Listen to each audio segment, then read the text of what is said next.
Meku family. Kai tambaki gani wanda ba shi san gani, kun sani na sani na da kyan gani.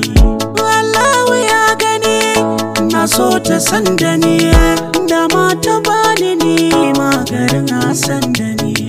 Ta zo da kwarjini ta bai da magani, ga hannu ki